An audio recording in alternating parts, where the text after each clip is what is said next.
एक और बड़ी खबर का पश्चिम बंगाल में ममता बनर्जी को एक बार फिर से बड़ा झटका लगा है। कालचीनी के टीएमसी विधायक, दक्षिण दिनाजपुर की जिला पंचायत अध्यक्ष और कई पार्षद बीजेपी में शामिल हो गए हैं। इन नेताओं को कैलाश विजयवर्गीय ने बीजेपी में शामिल किया है। करीब 10 पार्षदों ने आज बीजेपी ज्वाइन की है। तो लगातार चुनाव के बाद से ही टीएमसी के पार्षद हों या फिर सांसद, उनका बीजेपी चुनाव के बाद से ही टीएमसी के पार्षद हों या फिर सांसद, उनका बीजेपी में शामिल होने का सिलसिला बदस्तूर एक तरह से जारी है और अब 10 और पार्षद हैं टीएमसी छोड़कर बीजेपी के साथ हो लिए हैं।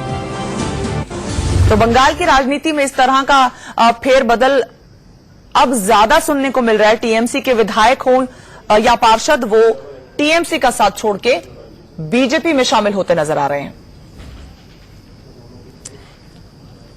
तो टीएमसी के 10 पार्षद बीजेपी में शामिल हो गए हैं। कैलाश विजयवर्गीय खुद वहां पर इन नेताओं को उन्होंने अपनी पार्टी में बीजेपी में शामिल किया है। पश्चिम बंगाल में ममता बनर्जी को एक बार और ये झटका लगा है जब उनके पार्षद और उनके विधायक उनको छोड़ के बीजेपी के साथ हो रहे हैं। बंगाल बीजेपी प्रभारी कैलाश विजयवर्गीय का इस पूरे मामले पर क्या कहना है, ये आपको सुनवाते हैं। कैलाश विजयवर्गीय जी हमारे साथ में मौजूद है। कैलाश जी, पूरे की पूरी जिला पंचायत आपने भारतीय जनता पार्टी में शामिल करा ली है। कितने चरण और होंगे? आपने तो कहा था 7 चरण होंगे। ये तो पहले चरण का एक्सटेंशन है। 7वां चरण होगा जब ममता जी की सरकार नहीं रहेगी। सर, जय श्री राम बोलने पर अभी तक हमले हो रहे हैं सर वहां पर। देखिए, टीएमसी के लोग जय श्री राम बोले पर चढ़ रहे हैं, ये समझ में आता है, पर पुलिस वाले को चढ़ते हैं, पुलिस वाले गोली को चला रहे हैं। ये एक आश्चर्य की बात है। पुलिस वहां की गोली चला रही है, उसके वीडियो हमारे पास है। कैमरामैन आकाश के साथ संजय शर्मा, इंडिया न्यूज दिल्ली। मेरे सहयोगी संजय शर्मा इस वक्त मेरे साथ फोन लाइन पर जुड़ रहे हैं इसी खबर पर ज्यादा अपडेट के साथ। संजय, क्या अपडेट है? टीएमसी को और ज्यादा कमजोर कहीं ना कहीं होती नजर आ रही है अगर इस तरह से पार्षद छोड़ के जाएंगे?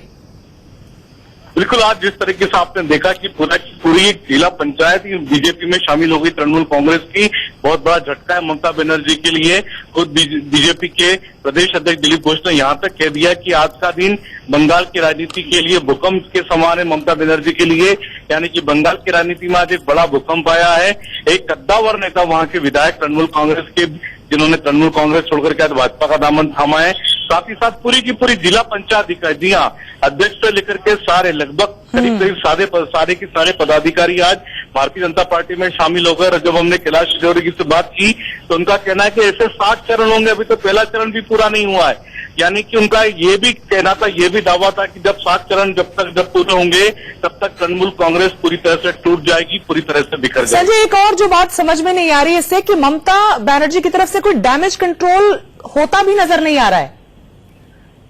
बिल्कुल, ममता बनर्जी ने डैमेज कंट्रोल की जो कोशिशें कर रही थी, लेकिन वो कोशिशें अब नाकाफी सी दिख रही हैं और काफी देरी कर दी ममता ने। जी हाँ, ममता बनर्जी डैमेज कंट्रोल के लिए कोशिश तो जरूर कर रही हैं, लेकिन उनकी डैमेज कंट्रोल इस तरीके से है कि उन्होंने सीपीएम के विधायक को तोड़ करके तृणमूल कांग्रेस में ज्वाइन कराया है। कुछ बीजेपी के नेताओं को, कार्यकर्ताओं को धमकाने का काम चल रहा है। वायलेंस हो रहा है वहां पर, बीजेपी के नेताओं कार्यकर्ताओं को पर हमला हो रहा है। तो जिस तरीके से इस तरह का जो डैमेज कंट्रोल है, लेकिन वो ममता बनर्जी पर ही भारी पड़ रहा है। ठीक है संजय, शुक्रिया इस पूरी जानकारी के लिए।